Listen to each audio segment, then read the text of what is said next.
Back to the file menu. I'm going to look at from rename down to print. Rename just gets you up here into that upper left corner so that you could rename. You'll notice what's kind of helpful is when you hit rename, it forces the folder to show you the file path, which can be helpful if you need it. Move, it forces you into that file structure move button. Move to trash would mean it would throw it away.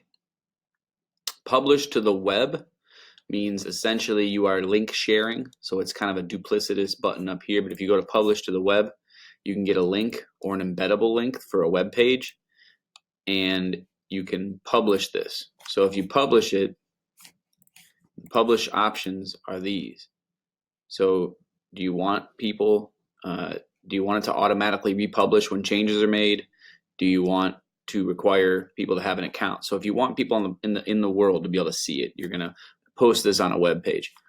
You want to automatically republish changes, meaning as it senses changes, it'll push that to the published embedded link. So we're going to make it published. There's the link. You can link share it here, and any changes will be published to that link.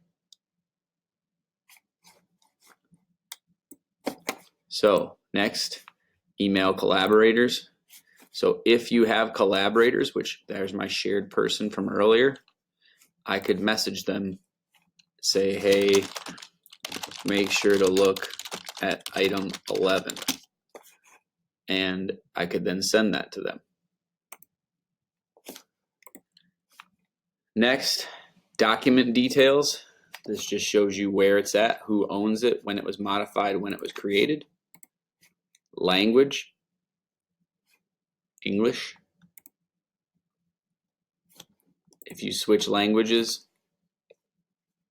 you can get different results. I'm not well versed enough in typing in a different language, so I'm just going to highlight that it's there if you need it.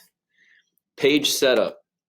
A common question I get, because it's in a different place than Microsoft Office, is page setup. What can you do? Basically, if you want to change the page's color, so let's say you want to make it, it's going to be too gaudy. Let's go with like light blue. If I want to go white,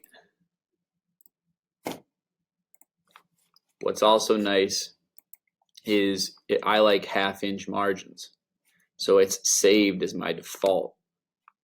You can pick letter types, paper sizes. You can force it into landscape. Every time that you make a significant change, it'll ask you, do you want to set this as your default? So if you have a preference of something you like for a particular document, you can set that preference in the page setup. So you can change the margins. I've had many people say that you can't change the margins. You absolutely can change the margins. 2, print. Print out of here should work the same as anything else, but one very underutilized or unknown option is you can print to a PDF. So if you just want to send it to a PDF or you want to save it as a PDF, this works for many different applications. If you can't get it to print, but you want to save it, you can save a page as a PDF if you need to. And that is the file menu from rename to print.